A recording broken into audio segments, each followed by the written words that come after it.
Good evening, everyone. Welcome to the William J. Comboy Legislative Chambers. My name is Andrew Joyce, and I serve as chair of the Albany County Legislature. The rules of the Albany County Legislature allow for a period of public comment before our monthly meetings. Our rules prohibit members of the public from questioning legislators and prohibit us from questioning you. This is your time to speak and our time to listen. In accordance with our rules of order, speakers will be allowed 3 minutes each, and I ask everyone to please silence their cell phones.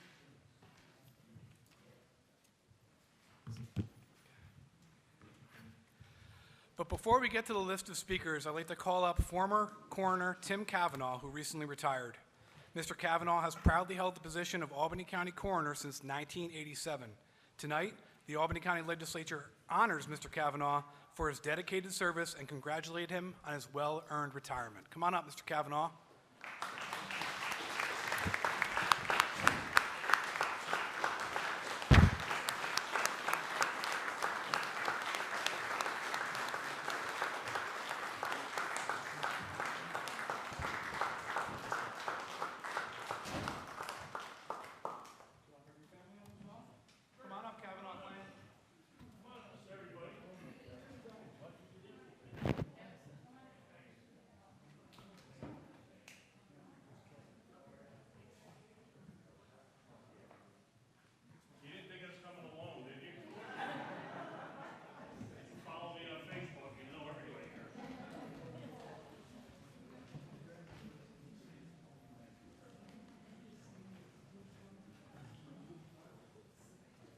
Stand on the riser to match his height a little bit here. We'll do a quick photo and say a few words, please, real quick. I just want to thank, the full legislature. Everybody here is new, 36 years, besides Gil, Frank. I was going to try to outdo them guys. I can't. It's been an honor to serve this corner. Extremely difficult job. One thing I learned, first of all, is when I was asked to run, I can't do the job. But right from the early days, I got on and I said, you treat everybody the same out there. Wherever I was in any part of the county, I sat with the families, I gave them their time, I worked with the families. I've met thousands of people over these 36 years, not just in Albany County, the state of New York, the United States. I've spoken with people in China. Hard to believe. I had a woman die one time. She was from China, and I found her telephone book, but everything was in Chinese. So I took the book, and her only next of kin was in China. So I took the book to the Chinese restaurant, Waterloo, where I used to stop in once in a while, and they helped me out. I know my next of kin. But these are sort of things that you do as coroner. And like I said, it's been an honor to serve. But I knew last year around this time, actually it was just a year ago, I said to my wife, I'm not going to run next year. And you just know it's time. I want to spend more time with my family, my wife, but it really has been an honor. Anytime I ever had to come to the legislature for anything, they come through. My good friend Bobby, Sean, all these folks know. I worked with Carolyn and her sister over the years on many cases, correct? Yeah, to help people. And that's one thing I did for the past 36 years. And I know I can walk out, I can walk out this Thursday, knowing I did the best job I possibly could. So I want to thank you all, and once again, it really has been an honor. My lovely family here, my wife Marge, my pager not going off anymore in the middle of the night. She's going, your pager's going off. So we don't have that anymore. But she put up with it for 36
Did everyone get to shake Tim's hand? Everyone's got to shake his hand before he leaves. There we go. Thank you again for coming down, Kavanaugh family. In addition to the honor for Mr. Kavanaugh, we have 2 proclamations for our members. One of our legislators, Matthew Miller, recently retired from the Ravenna-Queens-Selkirk School District. Matt taught Regents and AP Biology at RCS for 30 years. He started the Science Olympiad team at RCS and was the head coach for the varsity softball team. And on top of everything he did for the students, he served as president of the Ravenna-Queens-Selkirk Teachers Association for 22 years. I'd like to take a moment to congratulate Matt on his retirement and present him with this proclamation.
I do love teaching, but it's definitely a young man's game. I've said to a bunch of you guys after I retired, I'll say to everybody, every year I got a year older when I was teaching, the kids never changed. They were always 15. When you're 25 was cool, when you're 55 not so much. So I'm ready for the next stage, so let's do it. Thank you very much. Is that your boss, right?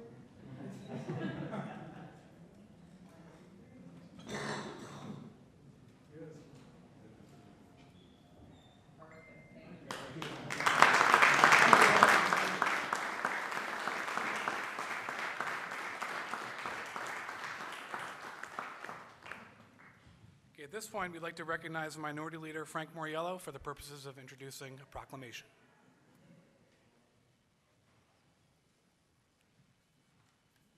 We have one more proclamation this evening, and this is to recognize one of our colleagues who, for years, has served the public in many ways. Not only in Albany County, but the town of Colony. I consider him one of the pillars of the town of Colony. Probably the most important thing that he's done throughout his career is be the superintendent of transportation for South Colony schools, making sure that our children got to school on time, safe, and returned home safely. Peter and Connie, would you please stand?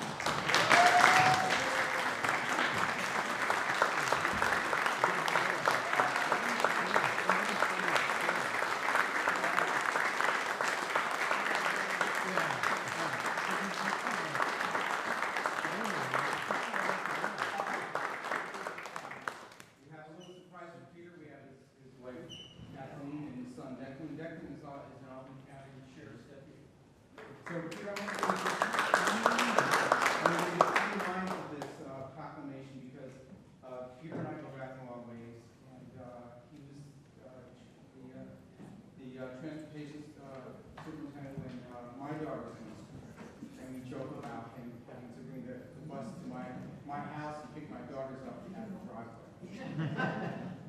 So individuals who serve youth in all forms exemplify the spirit of service that exists throughout Albany County, and the time, effort, and sacrifices these citizens make on behalf of their neighbors and the public makes these individuals truly laudable. Peter B. Tunney of the town of Colony is one such individual who committed himself to a professional career of keeping residents of Albany County safe, especially our children. A lifelong resident of Albany County, Peter graduated from Colony Central High School and received a Bachelor of Arts degree in Political Science from Siena College. In 1989, Peter became Director of Transportation for South Colony School, position he held until his retirement.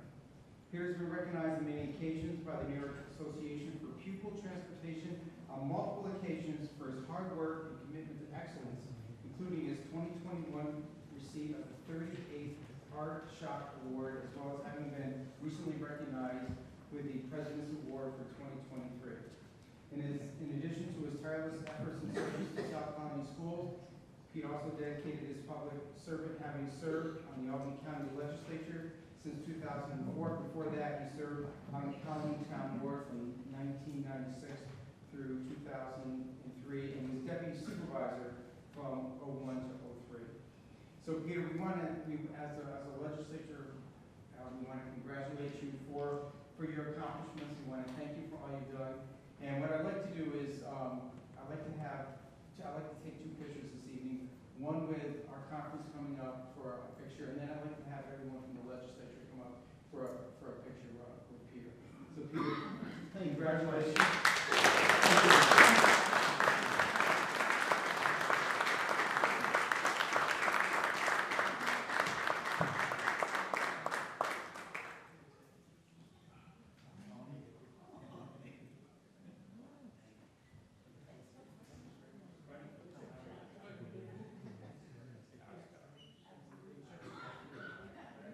Before you take pictures, I want you to know that in 1978, Peter Tunney was my paper boy in the village of College, and his mother back then wouldn't let him cook in the house with 5 college students. I hope you tipped them. Everybody. Ready? 3, 2, 1.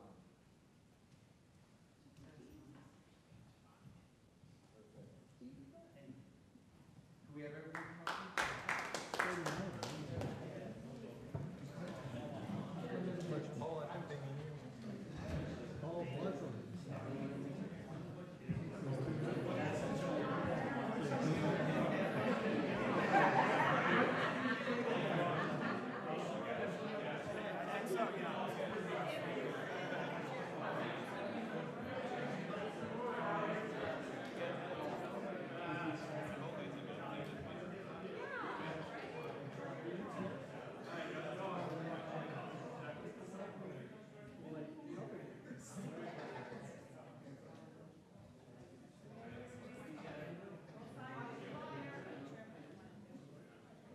You did wear the shirt to the meeting. Good for you.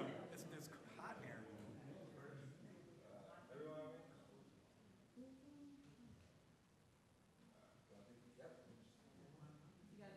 All right, ready? 3, 2, 1. All right. Thank you, everybody.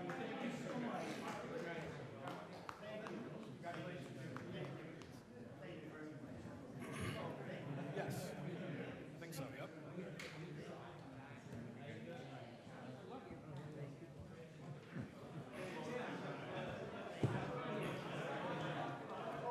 All right.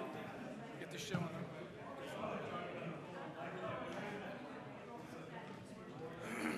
Is Jack gonna want to say anything?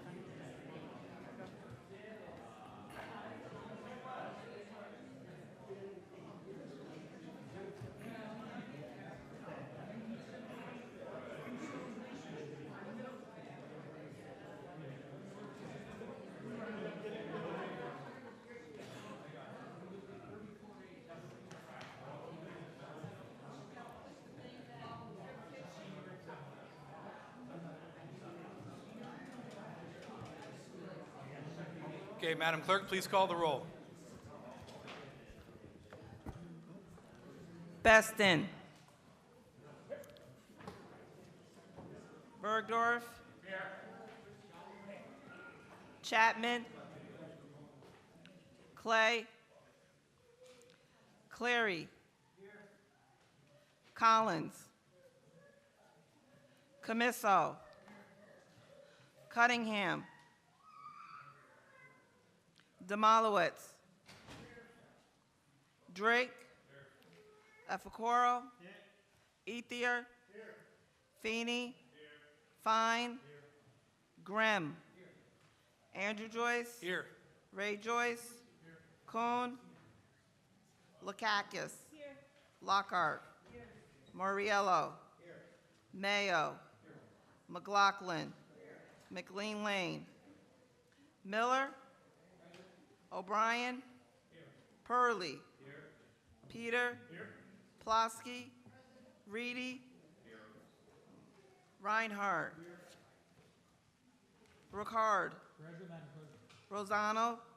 Simpson. Smith. Tunney. Ward. Whalen. Willingham.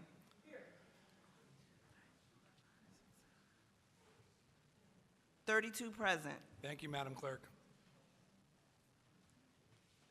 Madam Clerk, please read the first name of the first speaker.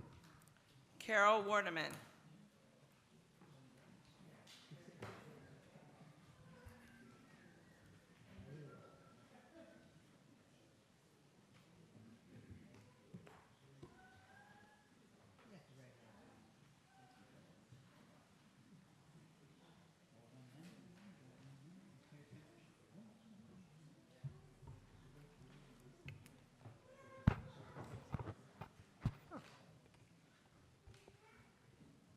Hi, everyone.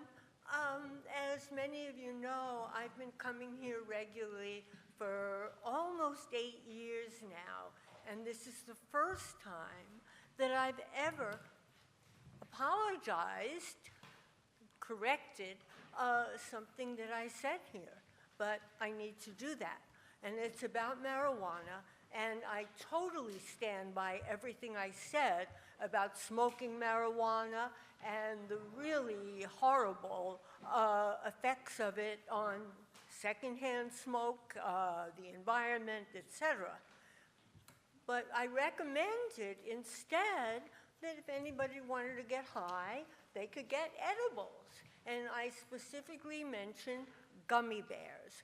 Well, the good news is I made Andrew laugh, okay? And you can laugh again because, yes, I got some. And by the way, don't like them, don't want them. Okay. What I never considered about edibles, okay, is the effects of the growing and the processing of them, of the marijuana for them. Now, all of you should have received, can you two please stop that? Carol, please proceed with your comments. I'm sorry, I really don't think that's acceptable. Okay. See, he can't stop. Okay. Anyway, the effects of the growing and the processing, and all of you should have received from Nicole an article about growing and processing it in Santa Barbara, California, where, by the way, they voted like for legalization, just like a lot of places did. And when you read it, because I realize you haven't had it for long, you will see the absolutely horrific health, environmental, and quality of life effects that that's having. And they're very sorry about it, let me tell you. Now, getting to New York State, and by the way, I'm hoping all of you will prevent it, any of that, from happening here. Now, about New York State, Governor Hochul wanted, oh, don't blame me, I did not vote for her, but she wanted, and state regulators have just approved 30 seconds. that they can sell marijuana joints and edibles, etc., at concerts, festivals, farmers markets, and many other places. Now, they're saying, well, people aren't allowed to smoke it there. So, people just bought some joints, and they're not going to smoke it there. Okay. That's time. Okay. There are children at these events, and I have to ask this question, and you all know how I feel about big tobacco, but my question is, why can't they sell cigarettes there too? Which I'm, by the way, sure that some of the big tobacco companies are salivating over that. And why can't they sell vape cartridges there? Oh, never mind, they can. Okay. That's time, Carol. Thank you. Well, I lost some time there, so I'm going to make up for it now. And about the victims of the rollout. Carol, please conclude your comments. We have other I am. speakers tonight. Thank you. I am Thank you. concluding it. The victims of the rollout, of course, are the people who were convicted of using, which they never should have been convicted for, and they're getting re-victimized again and again with their time, their money, their energy, and getting jerked around for a few years now. And you all know, because you've heard me on this, my views about reparations for slavery. On a much smaller scale, I would like to see reparations for them, or better yet, punitive and compensatory damages. Thank you. I'd like to remind everyone, please, to the best of your ability, be attentive to the speakers while they're up here out of respect. Thank you. Joelle Fosquet.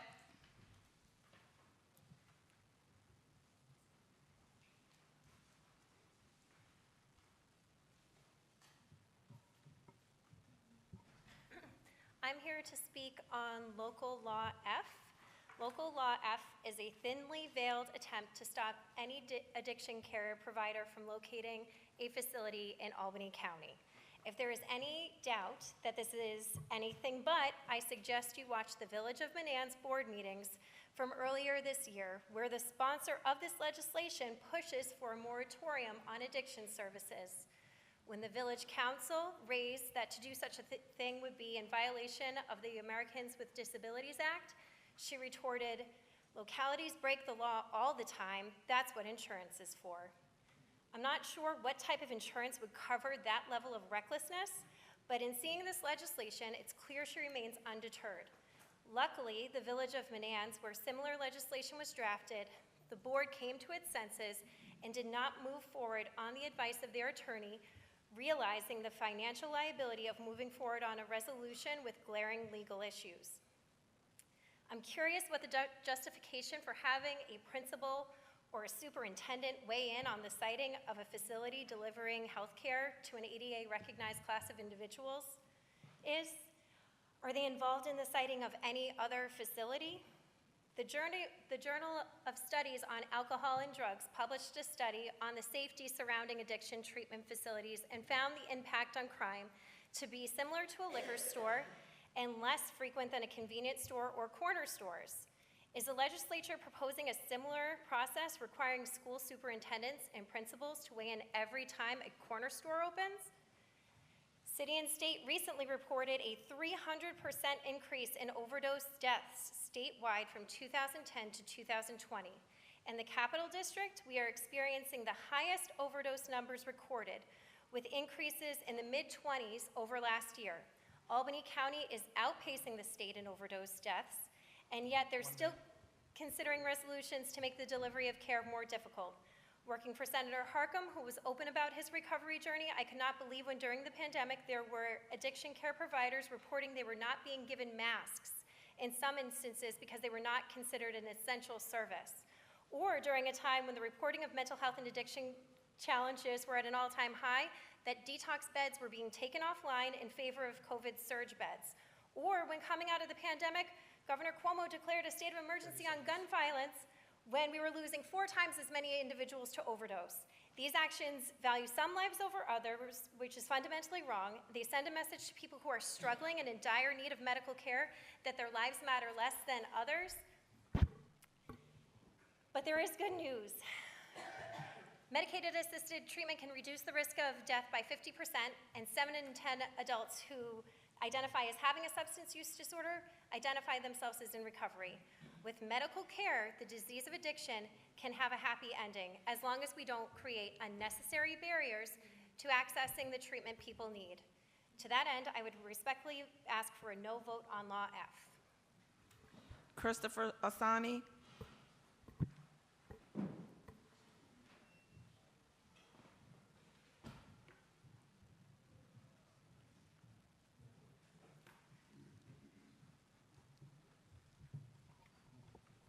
Good evening. My name is Christopher Orsini. I'm a person in long-term recovery and the Director of Policy for Friends of Recovery New York. Friends of Recovery New York represents the voice of individuals and families living in recovery from addiction, which is over 260,000 self-identified New Yorkers. families who have lost a family member, or people who have been otherwise impacted by addiction. The negative public perception, discrimination, shame, and stigma that surrounds addiction has prevented millions of individuals and family members from seeking help. For New York is dedicated to breaking down the barriers created by negative public perception that result in discrimination and policies that block or interfere with access and recovery support services. For New York has gathered a voice of a portion of the recovery community, and we are voicing our opposition to local law number F regarding notification requirements for location of substance use treatment facilities within Albany County. For New York believes in person-centered, evidence-based practices, and depriving individuals of the necessary tools to support their recovery is not only cruel, but potentially deadly. Punitive legislation requiring providers to notify the community at large creates unnecessary barriers, reflects a distrust of patients, will exacerbate disparities in treatment access and retention, and sets a dangerous precedent. Albany and adjoining counties currently outpace the state in overdose stress. Medication-supported recovery is an essential tool for those struggling with opioid use disorder. Opioid treatment providers stand on the front lines of this epidemic and are currently the primary treatment for individuals struggling with OUD. To address the crisis, states should expand their treatment offerings and remove unnecessary regulations so that more people can access life-saving treatment for opioid use disorder. A Pew study showed in 2020 only 11% of the 2.7 million who struggle with opioid use disorder received medication for their treatment, or received medication. 2008 studies showed people struggling with OUD had death rates 15 times greater than the average population, 8 times higher for individuals who are unable to access medicated supported recovery.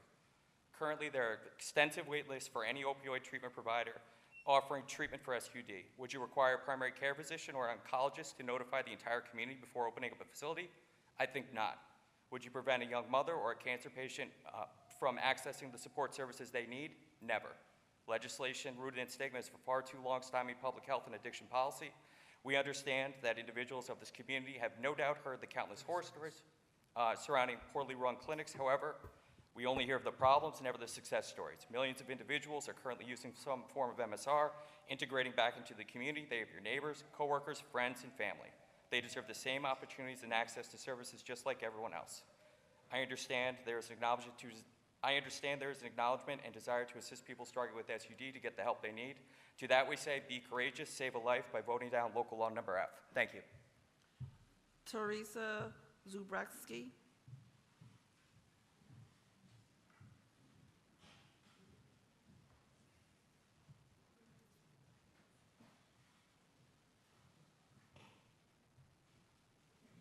Good evening. I'm Teresa Zabretsky with Capital District Tobacco Free Communities.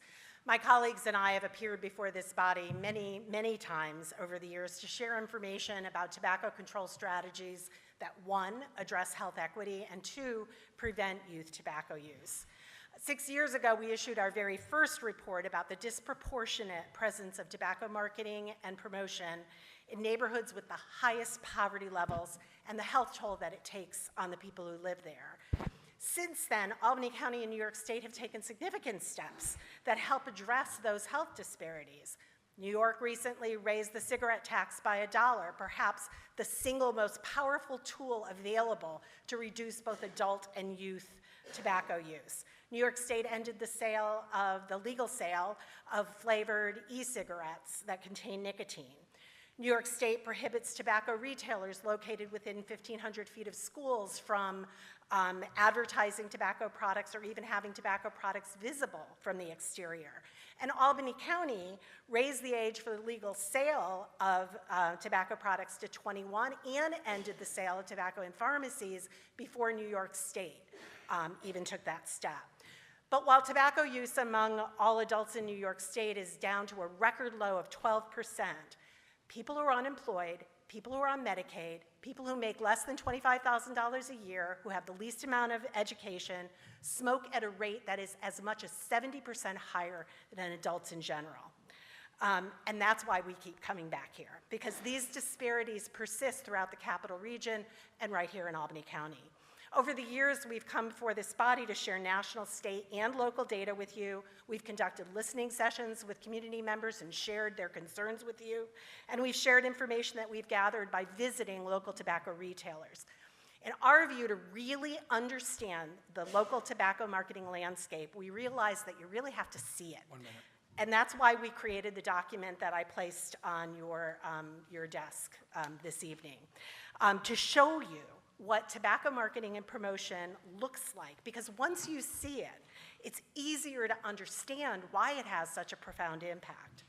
High poverty neighborhoods continue to have a disproportionate number of tobacco retailers located in them as compared to higher poverty neighborhoods. High poverty neighborhoods also have a disproportionate number of tobacco retailers located within 1,500 feet of one or more schools. And that's what led us to visit the 41 retailers located in zip codes 12202, 206, and 07 that are located within 1,500 feet of a school. And that's the report that you have in front of you. It summarizes the data that we collected in April of this year. All of the photographs that are there were taken in local stores. We don't name those stores because the vast majority of stores are operating legally. We did observe violations. We've reported them to the appropriate authorities. But our focus on the report was to give you a picture of what the legal tobacco marketing and promotion looks like that remains highly visible, prominent, and concentrated, particularly in low-income communities. Thank you. Simona Fish.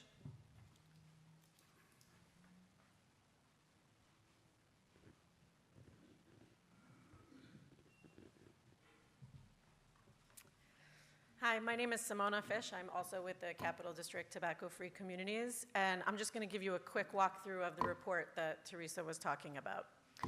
The document you have before you takes you on a visual tour of the tobacco marketing strategies used by tobacco companies in the city of Albany. Those strategies are retailer location, tobacco product displays, interior and exterior advertising, flavored tobacco, product placement, and price. So on page 2, it shows the location of retailers. If you live in a high poverty community in the city of Albany, you are more likely to be exposed to tobacco marketing and promotion. Within those same communities, tobacco retailers are more likely to be located within 1,500 feet of one or more schools. Page 3 shows exterior ads. You don't even have to enter a store to be exposed to tobacco marketing. Retailers with exterior ads in high poverty neighborhoods are more likely to advertise cigars and cigarillos than any other tobacco product. That matters because youth cigar use is 1.5 times greater than youth cigarette use, and the rate of youth cigar use is highest among black males. Page 4 shows tobacco product displays. Tobacco product displays are typically located directly behind the checkout and take up a disproportionate amount of wall space.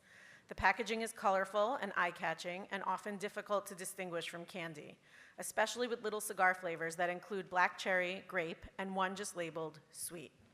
Tobacco product displays also incorporate a significant number of specific product brand ads, too many for us to count, which is why we don't include that number in our observation data. Page 5 shows interior ads. As if the tobacco product displays aren't enough, advertising for the tobacco companies, most stores also display standalone interior ads, and you'll spot them any which way you look, up, down, all around. And in low-income communities, almost all stores with interior ads include ads for cigars and cigarillos. Page 6 shows flavors and product placement. Kids are attracted to flavors, and almost all tobacco retailers sell flavored cigars, little cigars and cigarillos, in addition to menthol cigarettes, and more than half sell flavored hookah tobacco. When placed near child-friendly items like candy, snacks, and toys, and packaged much the same as candy, the harms associated with tobacco use become successfully obscured. Page 7 shows price point. Tobacco companies work hard to keep prices on their products as low as possible. They take advantage of the lack of restrictions on package size of cigars and little cigars to not only sell them in flavors, but in package sizes that require as little as $1 to purchase. Page 8 and 9 show the violations of New York state law and of the Master Settlement Agreement as additional areas of concern. And finally, on page 10, we provide a brief description of the ways local governments can act to reduce the health disparities caused by tobacco use in their own communities. We welcome the opportunity to continue this conversation, answer questions, and provide more detailed information about the support and technical assistance available to explore adopting local solutions. Thank you. Zarina Jalal.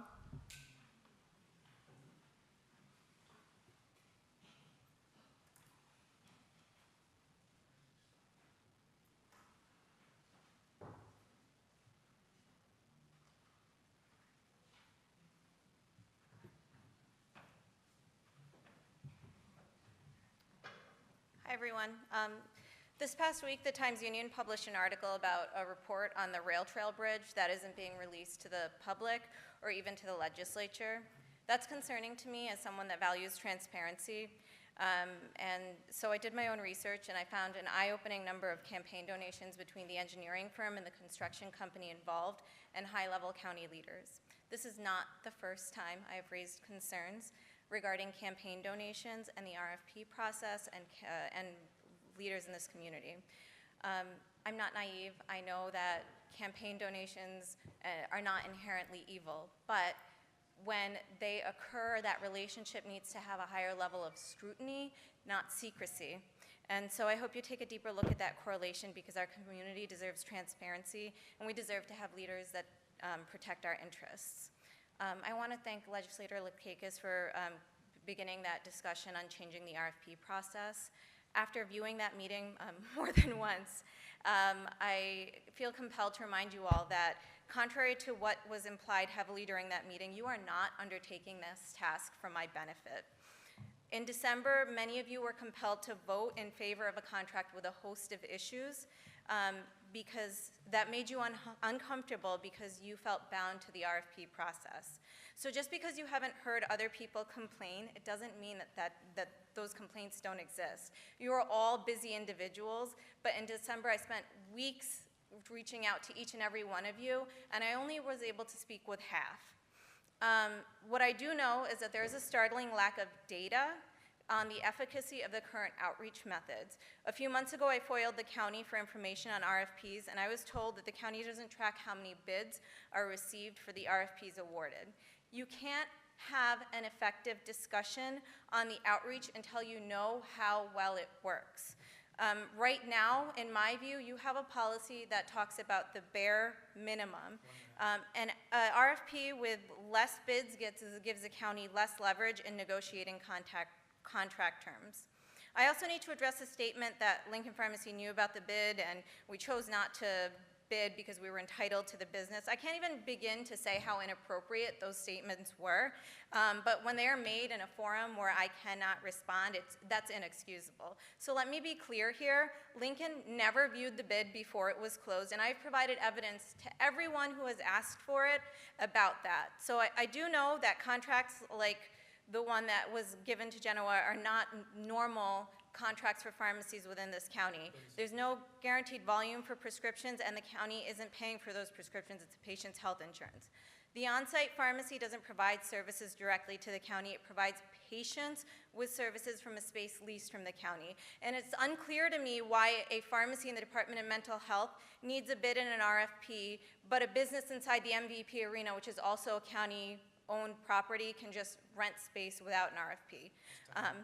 I just have my closing. With regards to this perceived entitlement, it seems lost on many of you that no matter how ill a patient is, they still have autonomy over the pharmacy they use. Don't confuse my understanding of the rules that regulate my profession with entitlement. Every statement that I've made to this body has been backed up with data. I am not a politician. I have no aspirations to hold political office, but I am a professional that is well respected within my profession. And this community is the only place I have ever called home. It isn't easy to stand up here and go against the grain, and the only reason I stand up here each month is because I want to make my community a better place to live. And just one additional thing, I want to take a minute to congratulate Dr. Carolyn McLaughlin for successfully defending your thesis. That was awesome.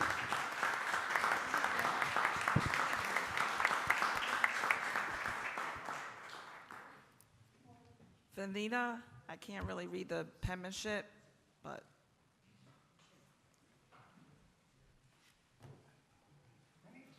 Venetia? No. You see? Want me to give it a try? Nicole? Venetia. How does it come up? Velvet. Okay. Okay. Thank you. Good evening. Everybody knows my name now. Just to piggyback off of what the other presenters about the healthcare and the disparities. Okay, I'm gonna go back to 2014. That's be 10 years, almost 10 years from now. That grants were awarded to Albany, but the situation and the outcome hasn't changed. Okay, we have here different levels of the healthcare costs, the quality, and the outcomes. Where do we find this information to bring us up to date? That's one question. Okay, on the research and evaluation, we haven't seen the outcomes of the cost effective, why Medicare is only still paying 10% of their share of state funding for Medicaid. I'm just going to go through them because this week we have different sessions going on. We have the Public Housing Authority who are putting people out for asylum seekers. And don't nobody tell me here that's not what's going on, okay? You have elderly people who barely can pay their rent, who can barely eat, but you're chasing them down for rent when you had 2 years for them to be able to catch up on all their bills, but yet all the red tape, all the stumbling blocks, people are still in a quagmire. So what the people want to know is, where is the money going? The public housing. We see all these new pop-up suburban areas on the outskirts, but look at here, Arbor Hill, West Hill, South End. Where is that money? And we need to have some answers on that as far as the health care, as far as the education, okay, and as far as mental health. Mental health is bad in New York State. It's bad. I worked in mental health for 30 years in North Carolina. It's never been this bad. And that was the signature state for the best mental health program. So now we're at a crossroad of where we're going to go from here. You got people addicted. You got people that are on the street. You talk about all this smoke and stuff. I can't even go, well, I live in Queens now, but I couldn't go outside unless I walked 50 feet to a store that had cigarettes, alcohol, anything you name it. 30 seconds left? Yeah. Okay. No, we just want some answers on where is this money going? Everybody's approving this, approving that, but what about Arbor Hill? What about West Hill, South Hill, North Albany? We just want some answers, that's all. Y'all control the narrative. We need something, because people are dying. They're dying out there. So maybe a thought in the future. Think about us. Just think about us. Darby Larkin.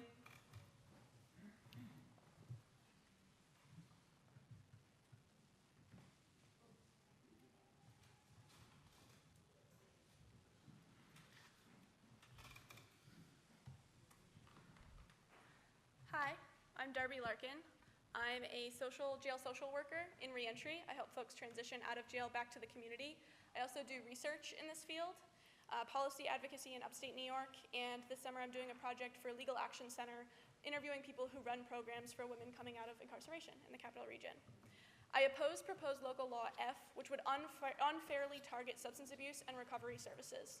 Many of these places provide medication-assisted treatment, or MAT, for opioid use disorder, which is defined as a protected disability under the Americans with Disabilities Act.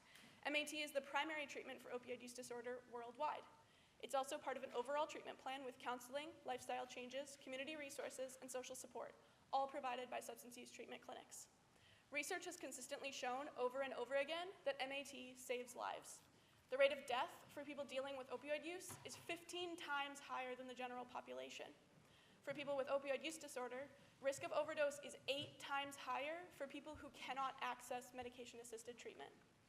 Being able to access MAT is also associated with a decrease in injection drug use, HIV infection, and major reductions in the death and overdose rate.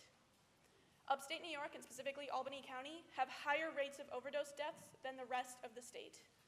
Doing this project for Legal Action Center, I've heard over and over again directly from service providers in nonprofits and at county offices that we have nothing in upstate New York.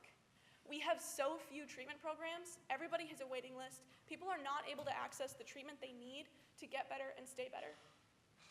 You as a county legislature don't get to agree with the need for treatment, but just not here.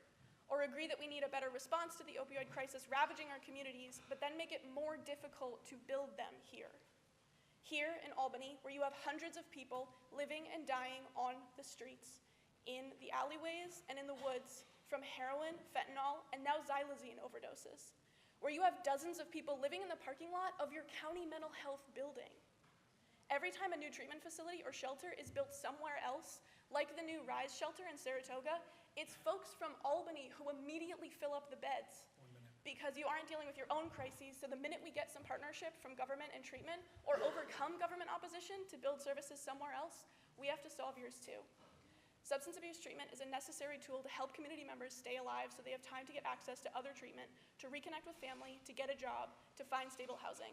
I think it's deeply irresponsible for Albany County to make it harder for people to access life-saving treatment at a moment when much of the rest of the state is trying to come together to rebuild our communities in the wreckage of the opioid epidemic.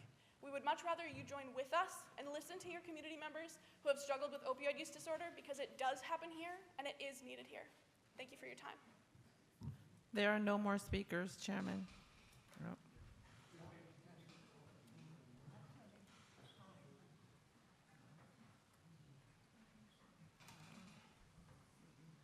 Come on up and sign in, please.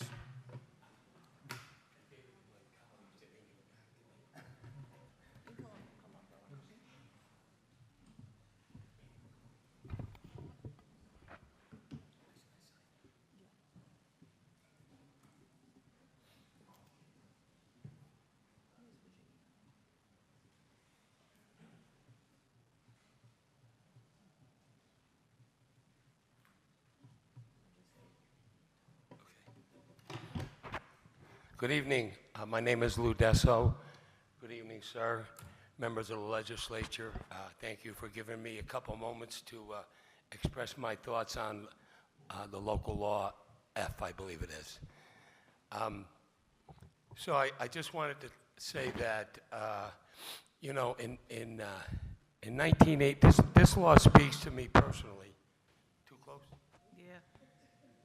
This law speaks to me personally because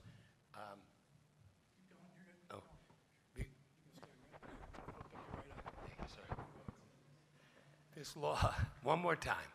This law speaks to me personally because in 1984, I woke up in an alley in Troy, and because of a program located in Troy, New York, that program saved my life and the life of my family.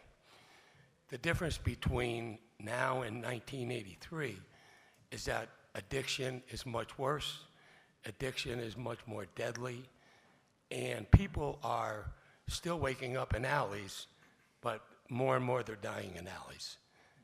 I spent the first half of my life running the streets of Albany and Rensselaer County, taking from life. And since I've been clean, I've been trying to the best of my ability to give back to life. And that's why I'm here tonight, because I feel it's my responsibility to advocate for programs when people who reach the darkness that I did, we need programs to help them save their lives. Local Law F has concerns for me on several fronts. The first I would say is currently for an OASIS program to get a certificate to treat addicts, that would be charged to the New York State OASIS and the county commissioner. They have to ask two fundamental questions. I know there's other things as well, but two fundamental questions. Are the services needed, and is the location appropriate? Looking at the data that says that we are 11 to 17% higher per capita in overdoses than New York City, I would say the services are needed. There are many, many more MTP programs in New York City than there are in upstate New York. Secondly, we have existing programs in our county. We have a robust treatment in our county, in Albany County and the Capital District. We are very lucky to have all of those programs. Should any of those programs decide to expand to help battle the epidemic that we are facing, would this new law get in the way of them expanding? It sounds like it would. Third, you know, the stigma associated with addiction, we all know about the stigma. It's been here, it's been around for years. I feel like this law, in part, is adding layers of politics on an already existing process that is working good. And it further stigmatizes folks who are trying to get addiction treatment. In closing, I just would like to say this. I served on the North Greenbush Town Board for 12 years, 4 as its supervisor. I also served on the Rensselaer County Legislature for 4 years. When we faced development issues, and I see this as a development issue, much more serious than land development, but it's still a development issue.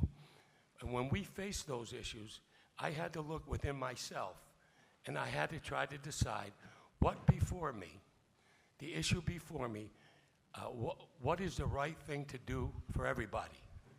Not what the right thing to do for one street or one neighborhood. Perfect example I'll give you, and I'll be short, sir. Yeah, that's time. The mall on 4 and 43 in North Greenbush, I'm sure people have heard of it. A small, loud minority stopped that mall for 10 years. Today, that mall services all of Rensselaer County, half of Albany County, and the people who tried to stop it actually use that mall. So, you know, I don't think we can politicize substance abuse treatment providers, and when we add more layers to the process, I think that's exactly what you're going to do. Thank you for your time. Public forum is now closed. I'd like to call our meeting to order and ask legislators Lakakis and Plotsky, who recently celebrated birthdays, to lead us in the Pledge of Allegiance. Happy birthday.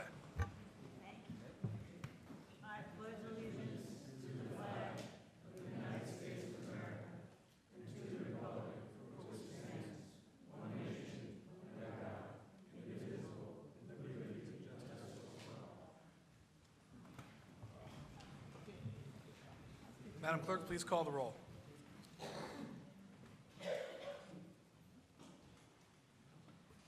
Beston. Bergdorf. Here. Chapman. Clay. Cleary. Collins. Camiso. Cunningham. Demolowitz. Drake. Efacoro. Ethia. Feeney. Fine. Grimm. Andrew Joyce. Ray Joyce. Kuhn. Lakakis. Lockhart. Murriello. Mayo. McLaughlin. McLean Lane. Miller. O'Brien. Purley. Peter. Plotsky. Reedy. Reinhardt. Ricard. Rosano. Simpson. Smith. Tunney. Ward. Whalen.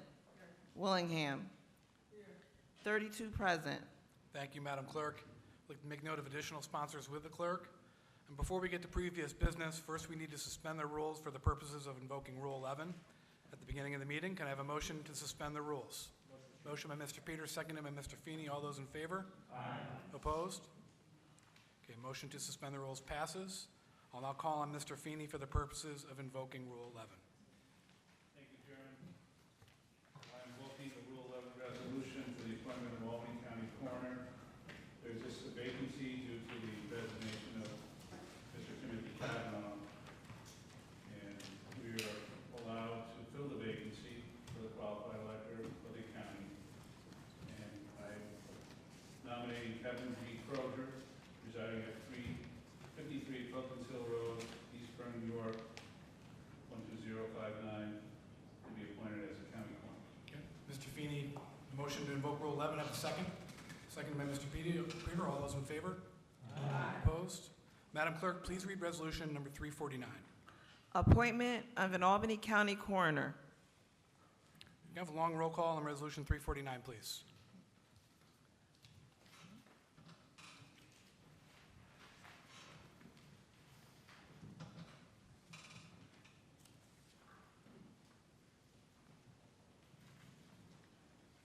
Beston. In favor? Bergdorf. No. Chapman's not here. Clary. Camiso. Yes. Demolowitz. Yes. Drake. Efacoro. Yes. Ethier. Yes. Feeney. Yes. Fine. Yes. Grimm. No. Andrew Joyce. Yes. Ray Joyce. Yes. Lukakis. Yes. Lockhart. No. Mariello. Mayo. Yes. McLaughlin. Yes. Miller. Yes. O'Brien. Yes. Purley. No. Peter. Yes. Plosky. Yes. Reedy. Yes. Reinhardt. Yes. Ricard. Aye. Rosano. Yes. Simpson. Oh, he's not here. Smith. Yes. Tunney. No. Ward. Yes. Whalen. No. Willingham. Yes.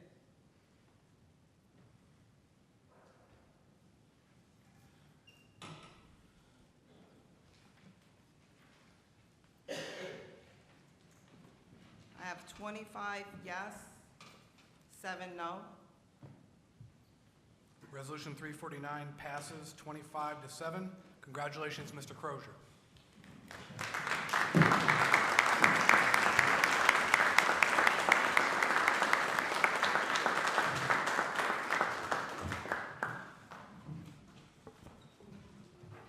I'd like to entertain one more motion to take a resolution out of order. That's Resolution 343, which is a confirmation of Jack McEnany as the county historian. Can I have a motion? Motion by Ms. Lakakis, seconded by Mr. Peter. All those in favor? Aye. Opposed? Madam Clerk, please read resolution number 343. Confirming the appointment of the Albany County Historian and amending the 2023 executive budget. On resolution 343, all those in favor? Aye. Opposed? Resolution 343 passes unanimous. Congratulations, Mr. McEnany.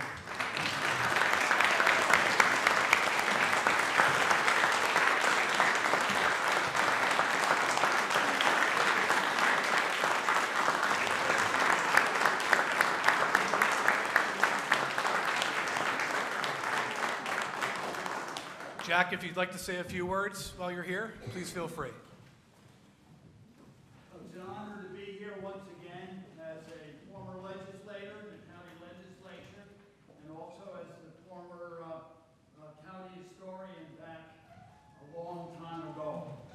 We have a rich and wonderful and diverse history here that we find more and more about every year that we look into it, and we live in awe of the people who went before us with their troubles, with their successes, and with the lives that they lived, and whose descendants live here today. In the next year, about 400 years for Fort Orange. And 2 more years after that, we will look at this nation as an independent nation. The people who brought this to happen being so important here and making this nation a credible nation. You know, the Battle of Saratoga was all about Albany. If you could get Albany and split Albany, you'd split the state, you'd split the colonies. And that battle was important, and not everybody understood it, particularly not those with great power and wealth, namely in Europe. And when a ragtag group of militias, some put together at the last moment, improperly prepared and supplied, went and took on a standing European army, perhaps the finest in the world, the British Army. Suddenly, there were resources, there was recognition, there was funding that came from Spain, it came from the Netherlands, and it also came with troops, with the Navy for France, and it was a real international war then that the entire world realized that something was going on with the United States of America. If that had not happened in Saratoga, you would not have had that national recognition that brought about our independence, which we all enjoy so well today. So I thank you, all of you, for your support here, and I promise you that I will never forget those who have gone before us and before those, and pass on a heritage that needs to be rediscovered constantly with all of its roots, the good, the bad, the ugly, and the uniqueness which makes us unique in all the world. Thank you very much.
You know, our appointees don't often come, and when they do come, it's great, but we got a history lesson tonight, too, which is extra special.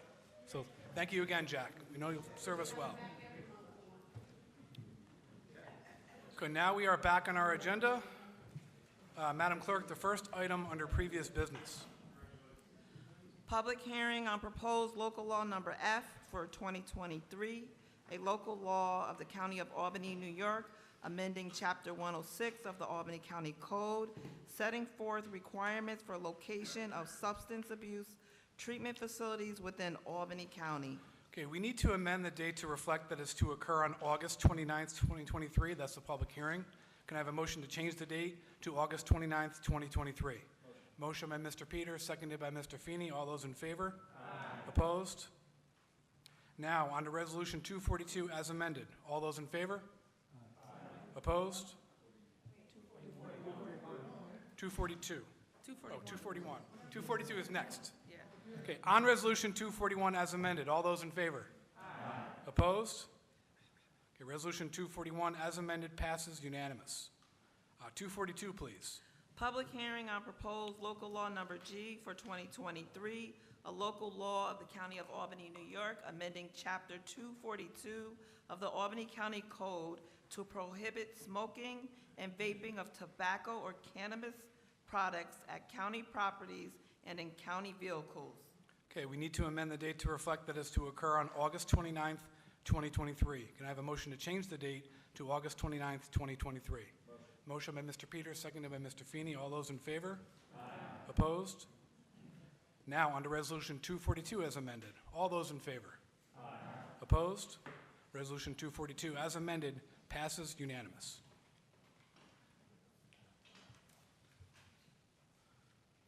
$297, please. Public hearing on proposed local law number H for 2023, a local law of the County of Albany, New York, amending local law number 8 for 1997, granting a partial tax exemption of real property owned by persons with limited incomes who are disabled in accordance with the provisions of real property tax law, section 459-C. All those in favor? Opposed? Resolution 297 passes unanimous. Resolution 298, please. Requiring a survey of the impact of newly arrived persons on the county budget. Mr. Bergdorf. Thank you very much, Mr. Chairman. A lot of it has been said about this. I'm going to try to be concise and wrap it up within at least an introduction to the bill in 5 minutes. This bill is about transparency and fiscal responsibility. On Memorial Day weekend, we had what you could best describe as an iceberg sighting. 24 human beings were shipped into my district by another municipality with no warning, no indication, no coordination, and these folks represent the tip of an unfortunate iceberg. In the wake of that incident, I introduced this legislation to gather data about the possible ramifications of the arrival of these folks and those who follow to our county. Fast forward 3 months, just last week, we heard from County Executive McCoy and Albany Mayor Kathy Sheehan that there's a complete lack of data, that they're missing critical information about the people placed here, and we're not sure what the long-term fiscal ramifications are.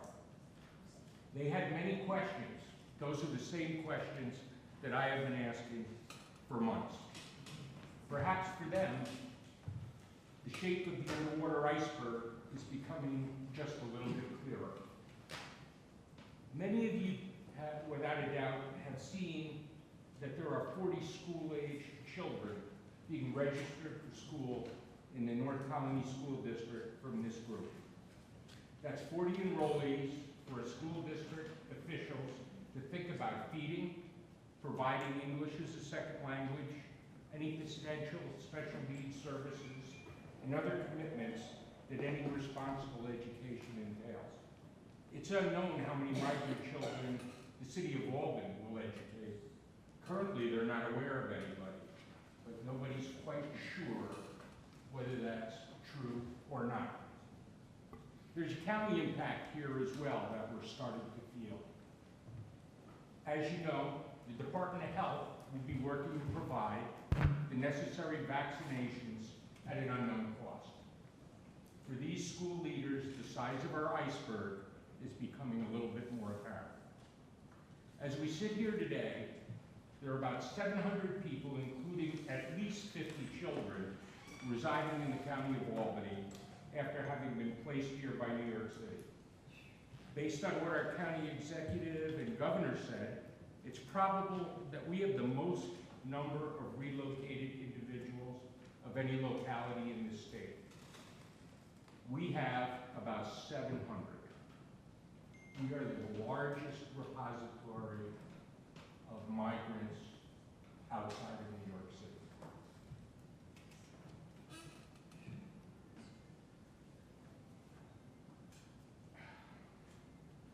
There are 12, the governor and Mayor Adams announced that there are 1,200 more families on their way upstate. Erie County has decided they're not taking any more. Schenectady County has decided that they're not taking any more. These are people that may eventually become our responsibility for the provision of basic public services. But as our executive, local mayor, and local districts are finding out, we don't know how far this iceberg goes. We don't have the data. That's what my legislation does. It provides critical data to ensure that we meet our obligations as a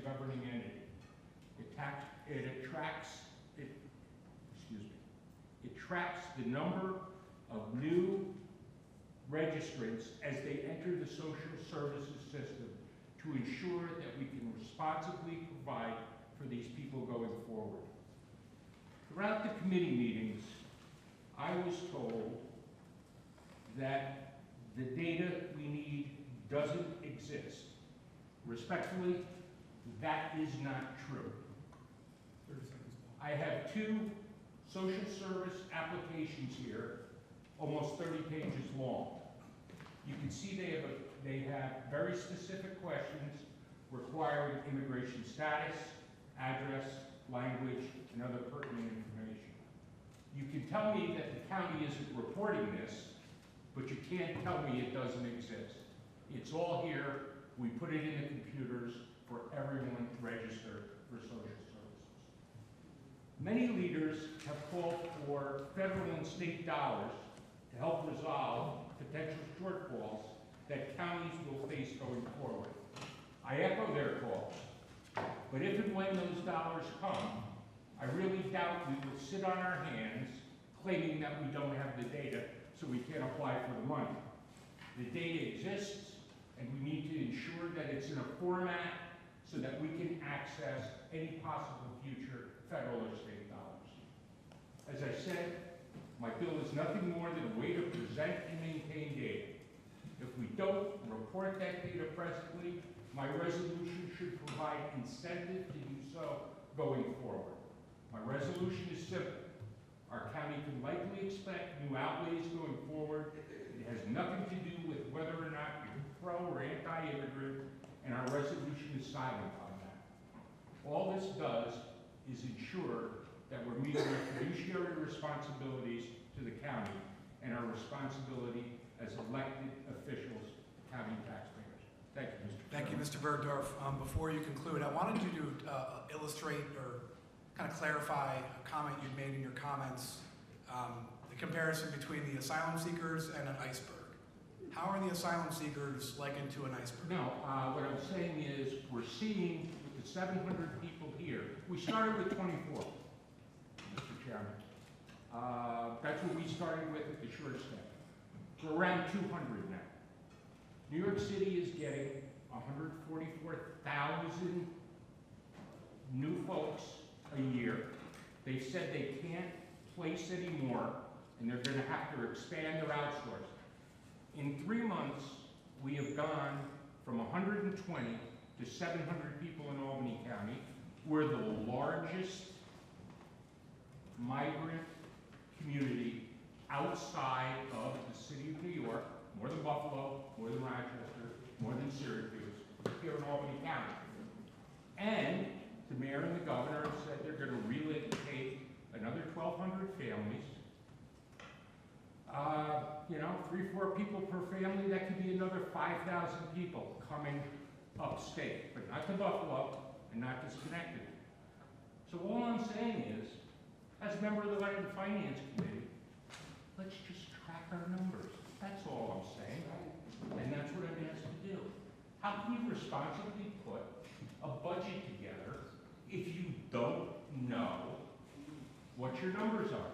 I talked to the North Colony School Superintendent. You know what they have to go to plan for 40 kids? She's sending a registration team out there on Thursday with translators that speak up to 12 languages.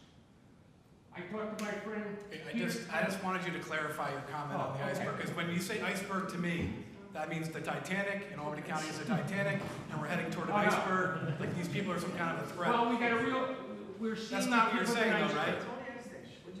That's not what you're saying though, correct? Correct. Okay. What I'm saying is I don't want us to hit an iceberg. Like it's an ominous type thing. Good. Okay. I don't want us to hit an iceberg.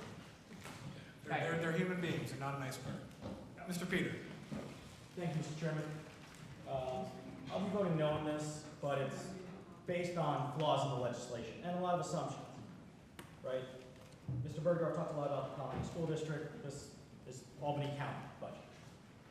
So first, when we talk immigration status, direct services can only be given, direct services by DSS and everyone else, if you have legal status.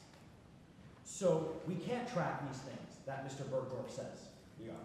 Now, when that form said legal status, that might be to define, you know, are you a naturalized citizen? Are you an asylum seeker? All of those, you actually have legal status. If you don't qualify for the services. Which means all the things Mr. Bergdorf just said would actually not be data collected. That's actually the core problem with this, is everything Mr. Bergdorf says he wants to do can't be done. And there's a big danger to that, because he already came to a conclusion that they're going to cost us direct money, and we need to be prepared. That's not how data collection works. You actually ask a question first that's neutral, not politically charged. And so what I will say is that what will end if we pass this resolution is either no direct data could be linked, which means it's accomplished nothing except describing people in need as icebergs, or we will get generalized numbers for social service spending, which would be implied that immigrants of various status, asylum seekers, etc., are causing that, which could be a false conclusion. It could be the addiction epidemic that is causing people to seek shelter and other services. And they would actually be given services. They're legalized citizens in most cases. So instead of actually giving us a clear picture on our spending, I'm sorry. There you go. Okay. Instead of actually giving us an actual picture on our budget concerns, it's obfuscating it by having a political conclusion at the beginning, and then since we can't collect the data, it's making assumptions that fit into a lot of people's narratives. If we actually want to understand where our mental health service and DSS funding is going, we should actually be doing an annual report that talks about all spending. And then we ask professionals, including CARES and people in shelters and things of that nature, what is causing this? Not immigrants are causing this, but what is causing this? Because maybe then we could actually stop a pandemic before it happens, or an epidemic, or something. If we actually don't have pre-conclusion, we actually look at something with data and facts over the whole system. So fundamentally, we can't get the data because we don't offer direct services to people without legal status. That's the fundamental truth. So this does not accomplish anything besides a police system. I will be voting no, Mr. Chairman. Mr. Grimm. Thank you. We all have preconceptions, and they often influence debates. You know, this whole pro-immigrant, anti-immigrant, that's not the narrative. That's a false narrative. The real issue is how do we have a fair, orderly immigrant process versus a process that's chaos? Because that's what we have now, where we're not even told that busloads of immigrants are coming into your community. I mean, that to me was unbelievable. But that's what we're dealing with. So what do we do about it? We need a clear picture on what the fiscal impact will be. How can we sensibly plan for anything without a clear picture on what the fiscal and social impact will be? It's going to be significant. If we rely on New York City to keep funding the folks that are in our county, they're not going to continue to do it. And we have to accept this reality. We have to accept this reality now, because this is upon us. What we need most of all is a reasonable approach on how many immigrants we can manage properly. That's really the goal. Cutting off immigrants or this and that. It's how many immigrants can we manage properly given the constraints. We had a situation in the Rotterdam Hotel, which by the way is right on the border of Italy, where they kicked out all the American citizens and put immigrants in. Does people think that's fair? That's chaos. So what we really need to do is, as a county legislature, is principally focus moving forward on what a reasonable approach is to resolve this issue. Thank you, Mr. Chairman. Mr. Mullins. Once again, we're at the bottom of the food chain on this whole thing. It's really a major federal issue. They funded this completely. And it's a state issue. Now, I go past Home Depot every day. That Home Depot on Central Avenue, it's got 30 or 40 people out there looking to work. But they can't work because they don't have the papers to get to work. We spent $3 million last month for CNAs to work at the nursing home. Why can't we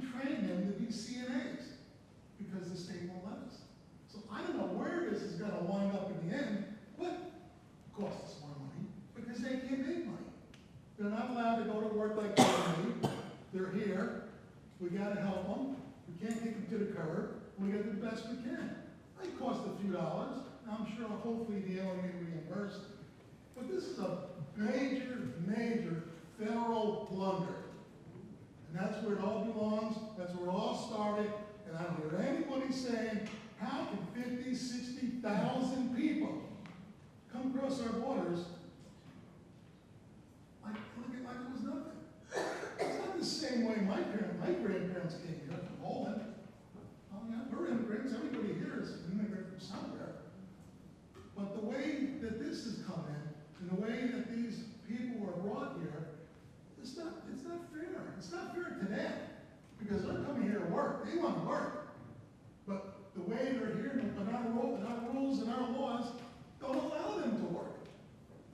So it's kind of crazy. They're all out there on Central Ave, Home Depot, trying to pick up a day job. You know, they pay cash, they work for cash.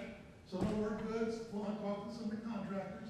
Some of them work good, some of them not so good. So I read through them. But I don't know where this is going to end until the state steps up and the feds step up. You know, until that happens, we're the ones that are going to bear the brunt of the whole situation, because this is where the rubber needs to roll, right here. Colony Central, Albany City Schools, Albany Med, St. Peter's, those places, Albany Fire Department, well, the calls that we're taking, you know, they're up at Ramada all the time, Ramada and Albany. So we have all these things going on, and there's nothing we can do, because we're at the bottom of the food chain. We just have to deal with it and make it work the best we can, and hope that the federal government and state step up and do the job they should have done in the first place, so we wouldn't even been in this place. I'll be voting no. Ms. Lockhart. Thank you, Mr. Chairman. I agree with Gary. Good words. We've heard a lot tonight about providing transparency and protecting tax dollars. You know, those are very noble goals, and I agree with them, okay? And we should strive towards those as elected officials. But it's not just about that anymore, okay? It's about the well-being of those school-aged children we seem to know little about in our county. And it's important that we find that information out. We have at least 40 school-aged children in Colony, and we have about 700 total migrants or newly arrival persons, I think is the new word now, from New York City and Albany County. We've all read some reports about how they're being mistreated by the New York City contractor, .gov. Some horrible stories that we've been reading about. And I'm very interested in this issue. As a former victim specialist with the Colony Police Department for 34 years, I was appalled to hear about the rape cases that took place in Erie County this past week. Horrendous for a woman that was trying to help people be raped in front of her 3-year-old child. I care deeply about these children and their well-being, and we all should. I'm encouraged, very encouraged by the county executive and other local officials that had a press conference this past week sharing my concerns in their press conference. I want to know more about what's going on, particularly with these children. We all should, which is why I asked the State Attorney General last month to please investigate this contractor and what's happening to these children and to these families. This bill, my colleague, has a similar goal. It's all about information, answers, and concerns. And however we as a county government can get that, whether it's some of the concerns I have or the information that social services might have. It's about our budget planning. That's all things we as legislators need to know. I think we vote this down, we would be saying we don't want those answers or openness. This legislation also gave, or acknowledged, I should say, that the county executive has been very cooperative and will do whatever they can to get some of this information. And we're just putting this also, I think, in writing. So I'll be voting like yes in this legislation, and I hope that some of my colleagues join me. Thank you, Mr. Chairman. Mr. Moriello? Thank you, Mr. Chairman. Mr. Malo, I think you actually convinced me, and I think you really gave us the reason why why we should vote for this resolution, because you're right, it's primarily a federal issue, but it's flowing downhill to us. And it's only a matter of time before we're going to have to absorb these costs, and we're going to have to take care of these people. I think it was Mayor Adams that said that, you want to provide humanitarian aid, but unless you have the resources to do that, it's going to be very difficult. That's why you see people lined up in front of the Roosevelt Hotel in New York City. So I think it's our responsibility as legislators to plan, budget, and be ready for what's going to come in the future. We may not know, but we'll take our best guess as to how much this is going to cost us and what we really need to do and how well we need to prepare financially to absorb these people into our society. And so I think this really isn't a partisan issue. We saw last week the county executive, Albany's mayor, and other local officials seem to share these same concerns. So the sponsor of this legislation is brought before us a thoughtful bill, which should make our jobs easier when considering the budget later this year. Nothing more, nothing less. And Mr. Chairman, thank you very much for the courtesy you extended to Mr. Bergdorf. I really appreciate that. During the committee process, I did see some people. I understand we all have differences of opinion, and that's understood. But Mr. Bergdorf was interrupted, badgered, spoken over, and criticized for a number of things, such as his tone of voice. Another person scolded him, saying, "Let's go," to his face. I appreciate the courtesy you gave Mr. Bergdorf tonight, and all of us, as we debate this and speak in favor. Thank you. Mr. Drake?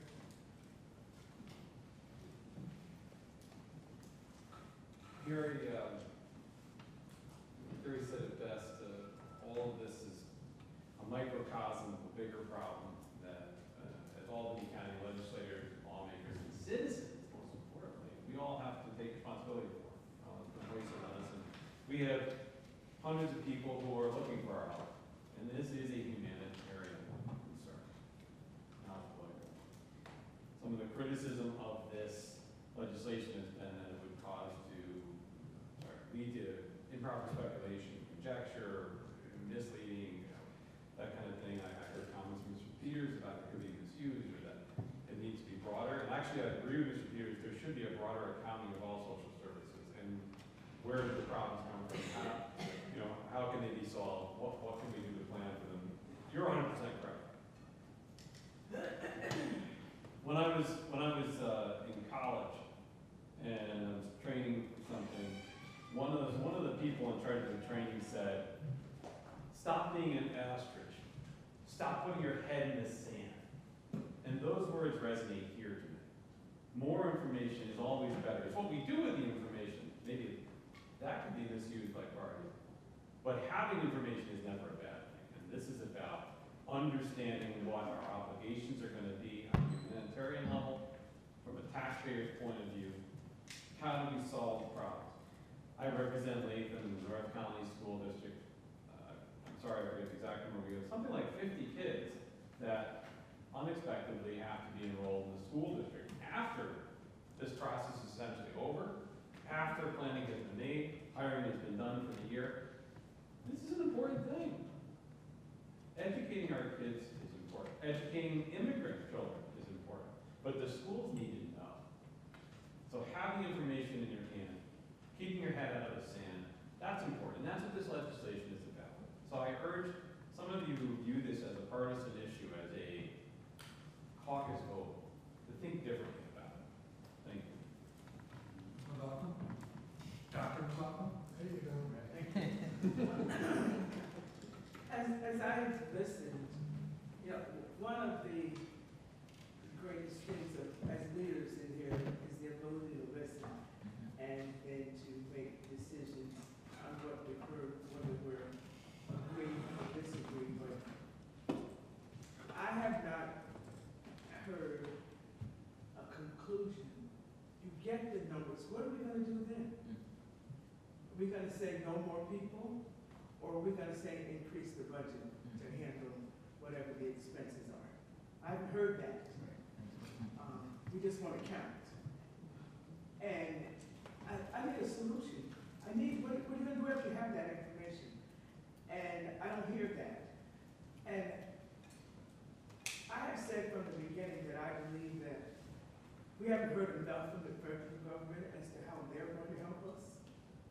heard enough from our representatives at that level, which is where all this started,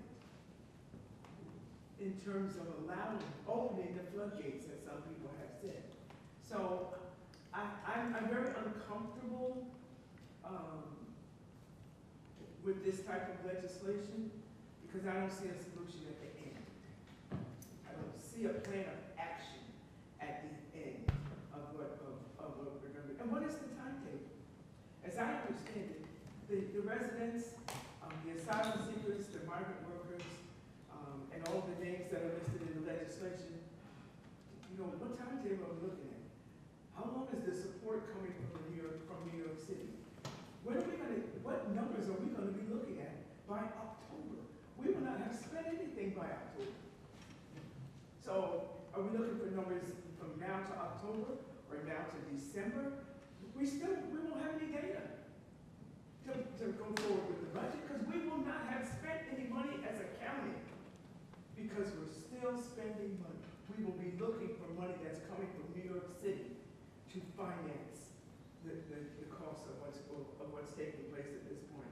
So I don't have enough information so that I can say that I believe this is the best step to take going forward.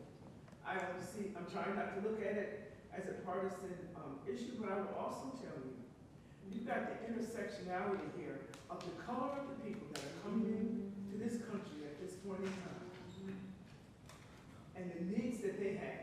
And all due respect to people who talk about how their family members came over here one way or another, but they didn't look like these people. They didn't look like these people. And the sensitivity that was shown in the past, I don't see it right now. And that's not lost on me. I can't help, I have to express that. And I believe that we have got to begin to look at this from a broader perspective, find a solution. Tell me what we're going to do when you get the numbers. What if the numbers are lower? What if we find out we're not spending as much? What are we going to do then? Are we going to say, okay, send us some more? It's okay? Are we going to say that? I would love to have some answers to those kinds of questions, but and so at this point, because I don't, I cannot support this legislation. Ms. Willingham. Yes, please. Thank you. My sister spoke quite eloquently, very nicely.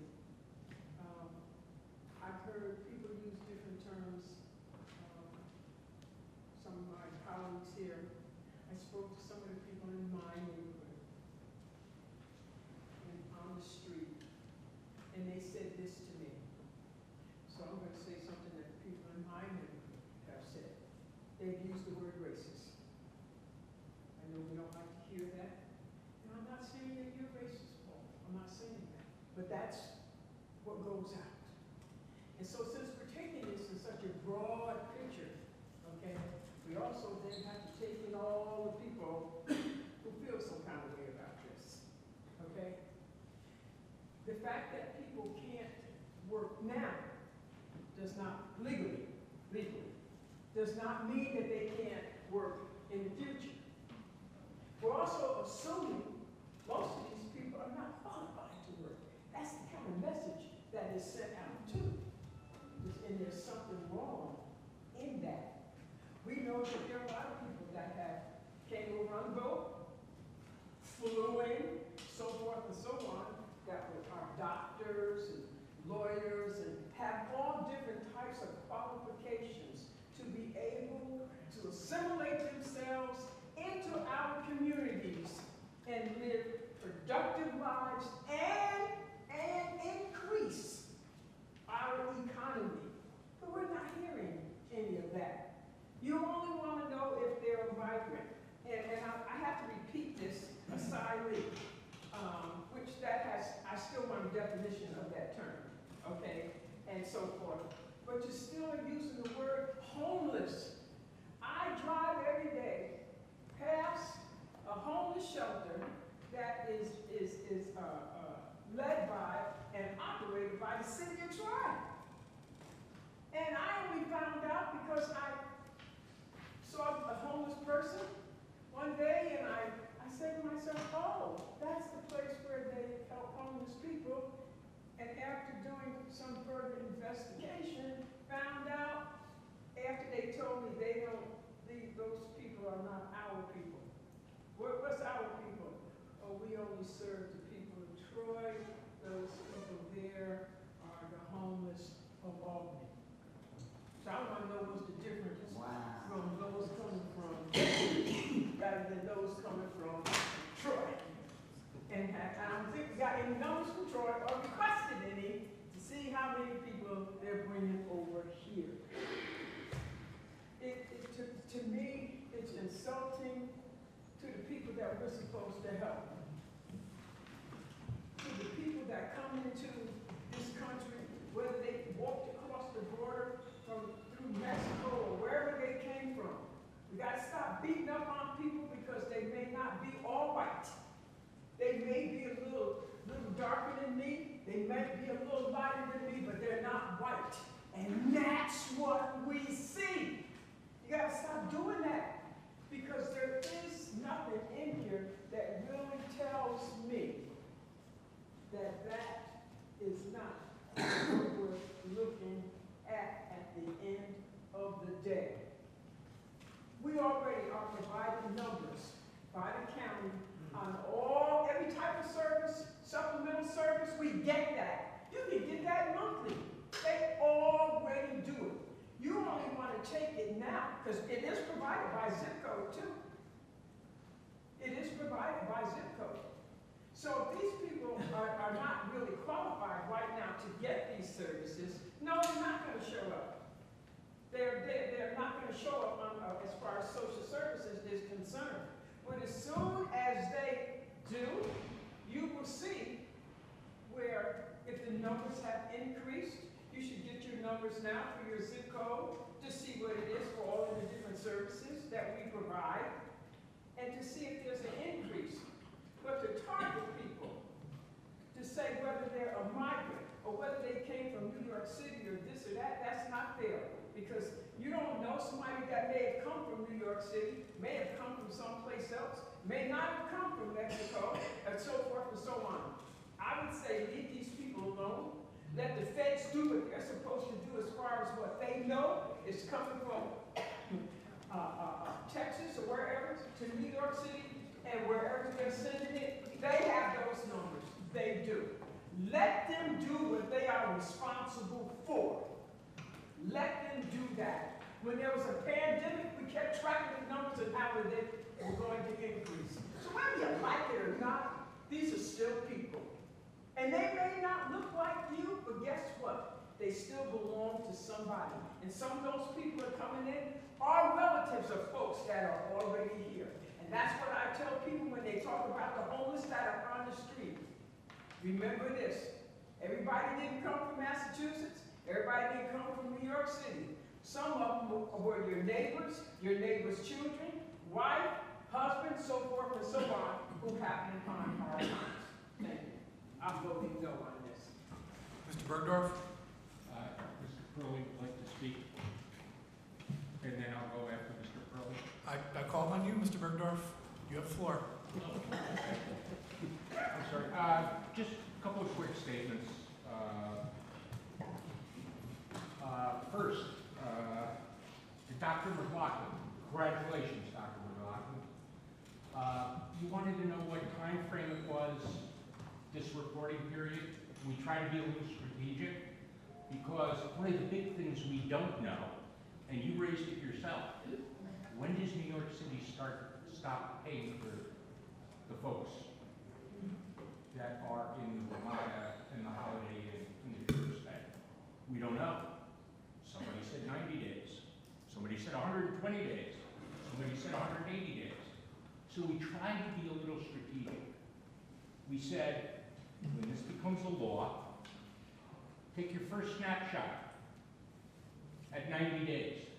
Then give us a second snapshot at 120 days so we can see if people are coming off New York City's responsibility and onto ours. Then do it at 150 days, and then do it at 180 days. And once you have 180 days, then do it quarterly, and only do it until the end of 2025. That's it.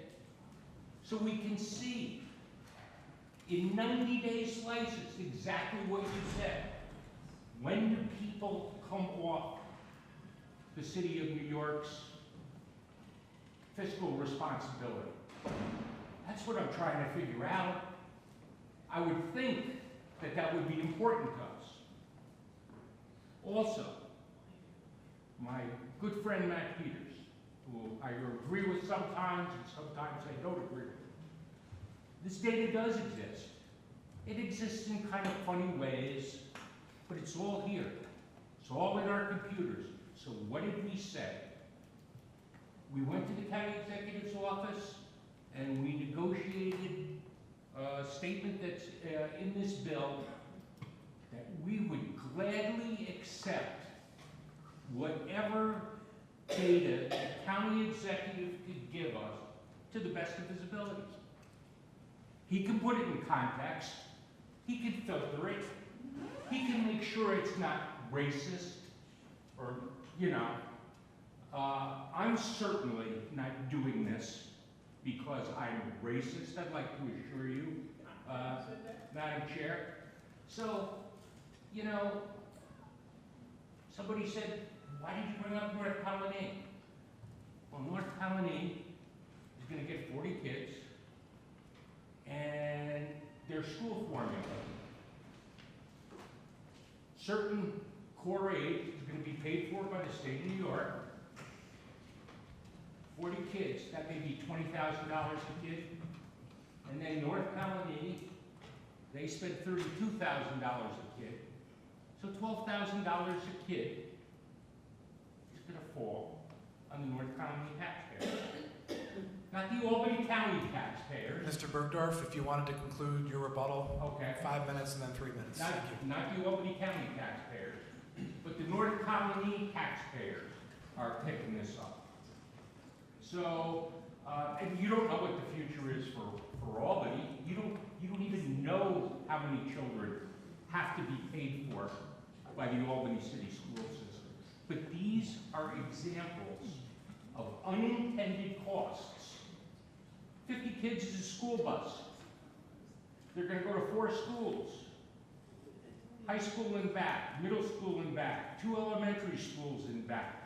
That's 8+ trips a day for 40 kids.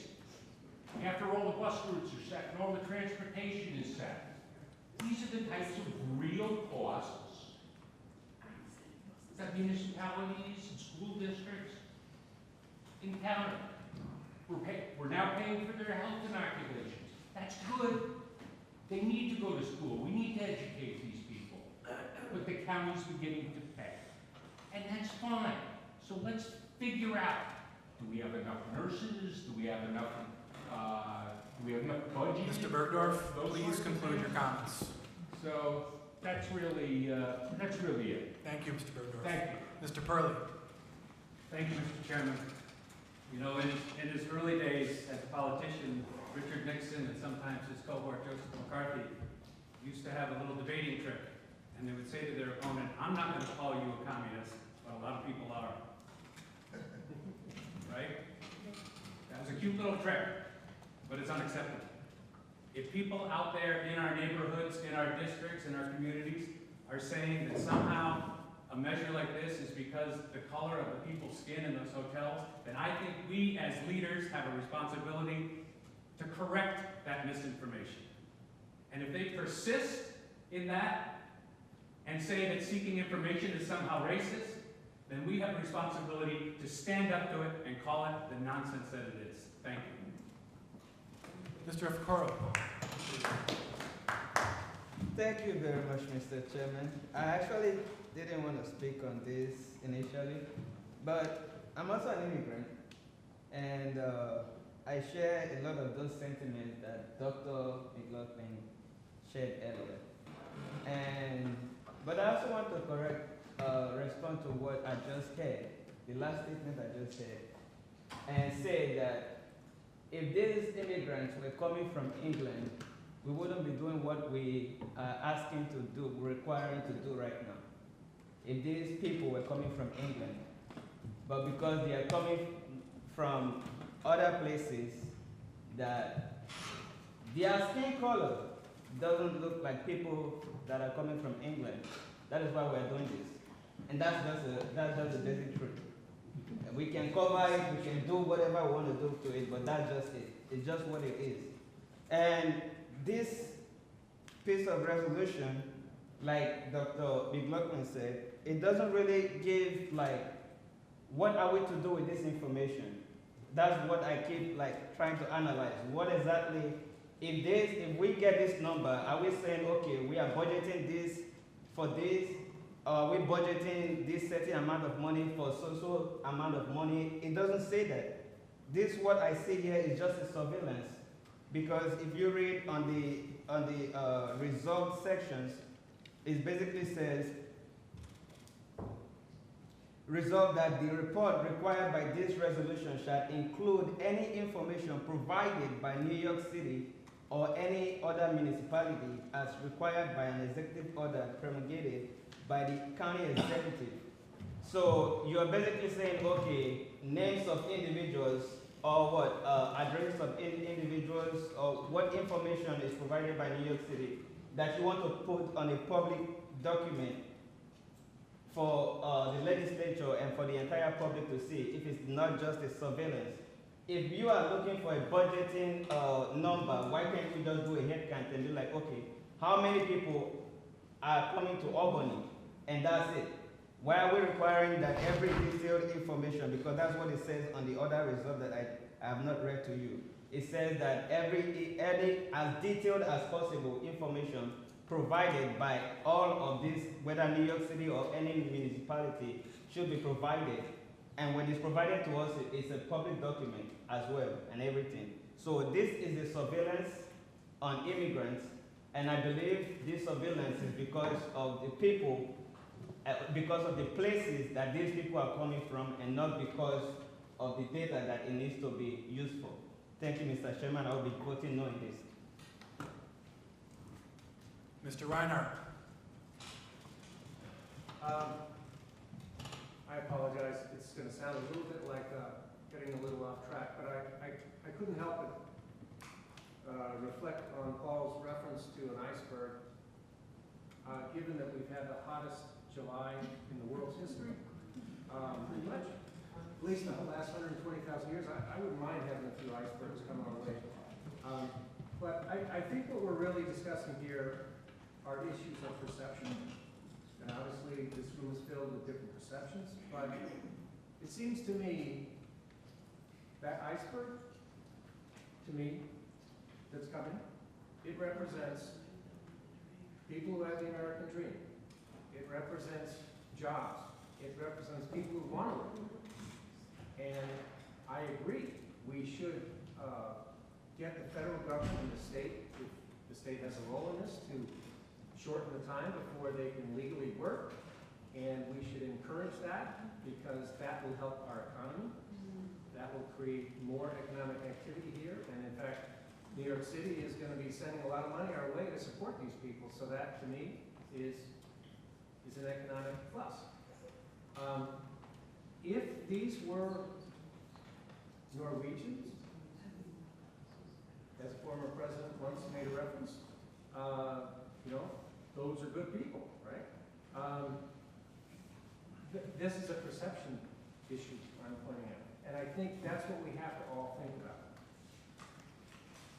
I have to believe that regardless of the opinions of individuals in this room, my colleague Jeff, my colleague Paul, there is a perception issue out there, and it has to do with the color of the skin of these people. And we should acknowledge that it's a real issue. What is our role? How do we deal with this? I think that one of the confusing issues here is that DocGo has done a bad job. Another issue is the federal government has done a terrible job. There have been efforts over the last 10 years to have a comprehensive immigration policy. Never happened. We can all argue about why, but it hasn't happened, and so we are stuck with a problem. As Gary said, you know, the issues end up at the local level. I think we have the data that we need to understand the challenge that we have and to face that challenge and deal with it like American cities always have. Understanding that there's always been an issue here about who is coming in, and every ethnic group that has come in has had issues. If you study history, you can see how when the Irish came, it was a problem. When the Catholics came, it was a problem. Almost every group represented in this room, when that wave of immigration came, it was considered a problem. And guess what? Our better angels have won out. We are the country that we are because of all of these immigrants. And I think this is another page in that same book of America the Beautiful, that we can do it if we put our minds together and make it work. So I'm going to vote no. Mr. Drake? I'll be quick. Mr. Peters used the word earlier, obfuscatory. I gotta be honest with you, notwithstanding the value of all the opinions expressed today, this really clouds what this legislation is. All these, you know, the hottest July, whatever it is, these may all be important issues, but that's not what we're here to talk about. We're here to talk about data-driven planning. We're here to talk about what language does North Colony teachers and aides need to speak to properly service and help and educate a child. We're talking about what services are going to be needed in the long term, how many, and hopefully, as Legislature pointed out, those people do become valuable workers in the economy. But we're talking about planning, because that's our job. Well, it's our job. But the allegations of racism that were brought up, I think really obfuscate the issue. And I'm going to say this. I've never seen a photograph of a single person that was sent to one of these hotels. I don't know what color they are. I don't know how tall they are. I'm just planning. We're supposed to be government. It's our job. It doesn't matter if we're not ready. It's obfuscatory, all of this. This is all smoke around. We just want to know the data. We want to plan. That's our job. Help us do that. Mr. Ethier? Call for question. Anybody else want to speak? There's one roll call on 298.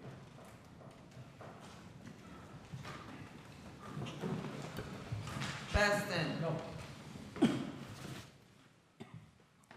Bergdorf. Aye. Clary. No. Camiso. No. Demalowitz. No. Drake. Yes. Efacoro. No. Ethier. No. Feeney. No. Fine. No. Grimm. Yes. Andrew Joyce. No. Ray Joyce.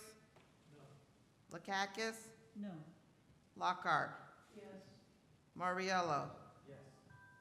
Mayo. No. McLaughlin. No. Miller. Nay. O'Brien. No. Purley. Yes. Peter. No. Plosky. No. Reedy. No. Reinhardt. No. Ricard. Nay. Rosano. No. Smith. Yes. Tunney. Yes. Ward. No. Whalen. Yes. Willingham. No.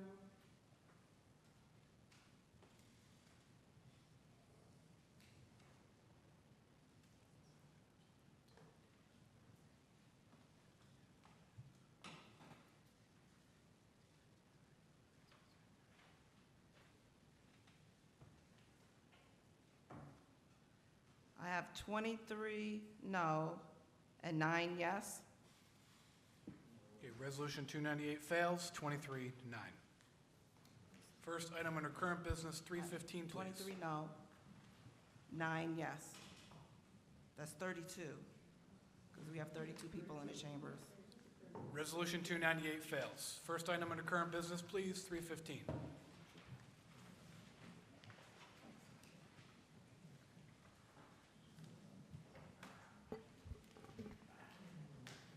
Authorizing a utility easement to Niagara Mohawk Power Corporation and Verizon New York for the installation of a new pole at the Department of Public Works, Knox subdivision. Mr. Joyce? Got it. On Resolution 315, all those in favor? Aye. Opposed? Resolution 315 passes with one abstention. 316, please. Amending the 2023 Department of Public Works budget, overtime. All those in favor? Aye. Opposed? 316 passes unanimous. 317, please. Authorizing an agreement with Creighton Manning Engineering for design and construction inspection services regarding the County Route 2 over Fox Creek Bridge replacement project in the town of Bern. All those in favor? Aye. Opposed? 317 passes unanimous. 318, please. Authorizing a license agreement with Mohawk Hudson Land Conservancy regarding the installation of a painted mural on county property along the Albany County Rail Trail in the town of Bethlehem. All those in favor? Aye. Opposed? 318 passes unanimous. 319, please. Amending resolution number 147 for 2022 as amended regarding construction services for the Albany County Rail Trail over New Scotland Road Bridge Replacement Project. All those in favor? Aye. Opposed? 319 passes unanimous. 320, please. Authorizing an agreement with ACRO for the rental of a temporary bridge for use at the rail trail over New Scotland Road in the town of Bethlehem. All those in favor? Aye. Opposed? 320 passes unanimous. 321, please. Authorizing agreements regarding the 2023 Summer Youth Employment Program and amending the 2023 Department for Youth and Families budget. All those in favor? Aye. Opposed? 321 passes unanimous. 322, please. Amending the 2023 Department for Children, Youth and Families budget, administrative adjustments. All those in favor? Aye. Opposed? 322 passes unanimous. 323, please. Authorizing an agreement between the Departments of Social Services and Mental Health regarding services for safety net and TANF applicants and recipients. All those in favor? Aye. Opposed? 323 passes unanimous. 324, please. Authorizing an agreement with Equinox regarding residential domestic violence services. All those in favor? Aye. Opposed? 324 passes unanimous. 325, please. Amending resolution number 162 for 2023 regarding the Home Energy Assistance Program. All those in favor? Aye. Opposed? 325 passes unanimous. 326, please. Authorizing the submission of a grant application to the New York State Office of Parks, Recreation, and Historic Preservation regarding the maintenance of snowmobile trails in Albany County. All those in favor? Aye. Opposed? 326 passes unanimous. 327, please. Authorizing agreements regarding Albany County insurance coverage. Please note we got updated numbers after the agenda was published. The information is available on Granicus. All those in favor? Aye. Opposed? 327 passes unanimous. 328, please. Authorizing the settlement of a lawsuit. All those in favor? Aye. Opposed? 328 passes unanimous. 329, please. Amending resolution number 79 for 2022 regarding the third Upstate Quality Improvement and Caseload Reduction Grant. All those in favor? Aye. Opposed? 329 passes unanimous. 330, please. Amending the 2023 Public Defender's Office budget. All those in favor? Opposed? 330 passes unanimous. Sorry, I cut you off there, Madam Clerk. That's okay. Distribution grants. 331, please. Amending the 2023 Department of Health budget, public health, strengthening infrastructure, workforce, and data systems funding. All those in favor? Aye. Opposed? 331 passes unanimous.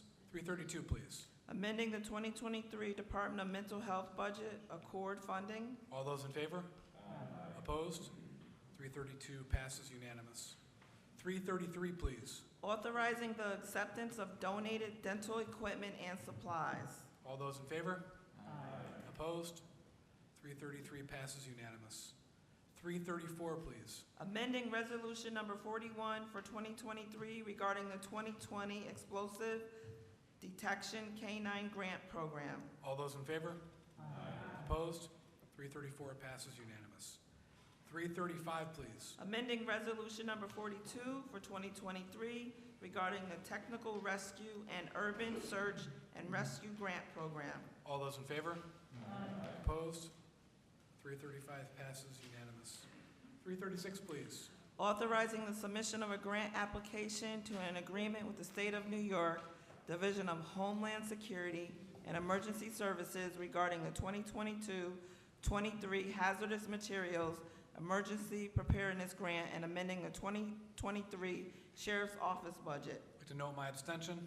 All those in favor? Opposed? 336 passes unanimous, 1 abstention.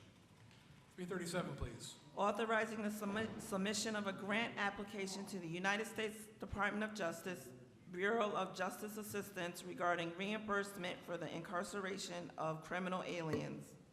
Of all those in favor? Opposed?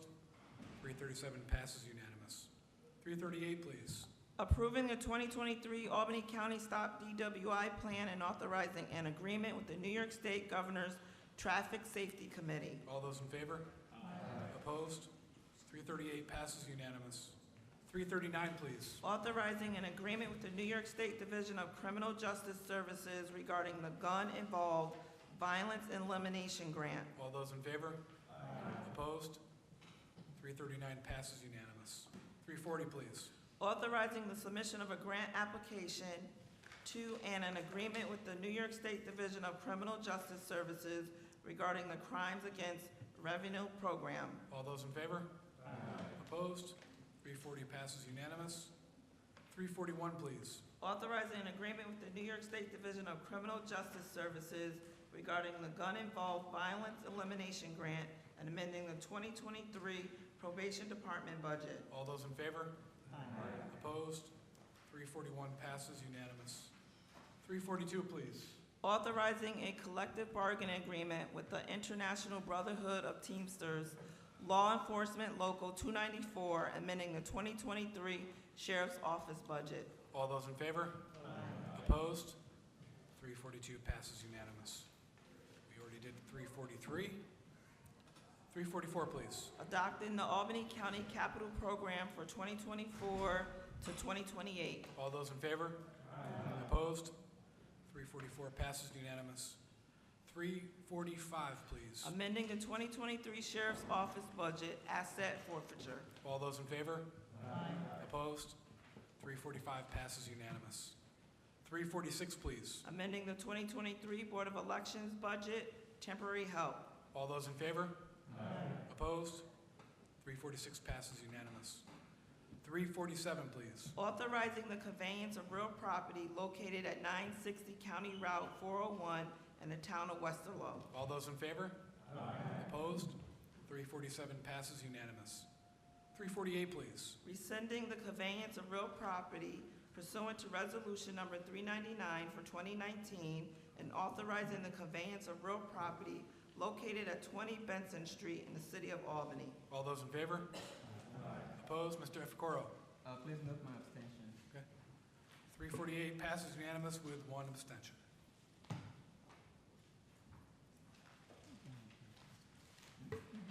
Local Law D for 2023. A local law enacting a limited exemption from county real property taxes for properties located within the town of Guilderland, which are subject to qualified conservation easement agreements. Long roll call on Local Law number D for 2023, please.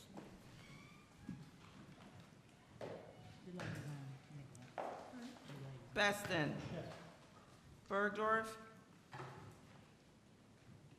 Hall. Cleary.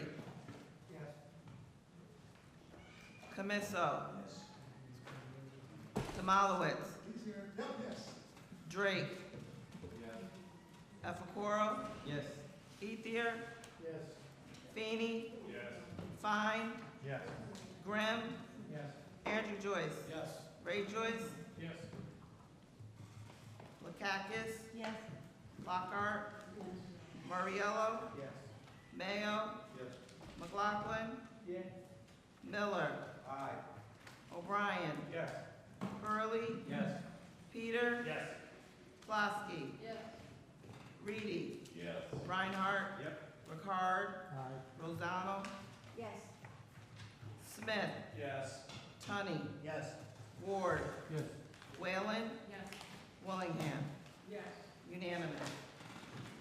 Bipartisanship on local law number D, that's great. Local law number D for 2023 passes unanimous. Do I have a motion to adjourn? Motion by Mr. Peters, seconded by Mr. O'Brien. All those in favor? Good night, everybody. Thank you.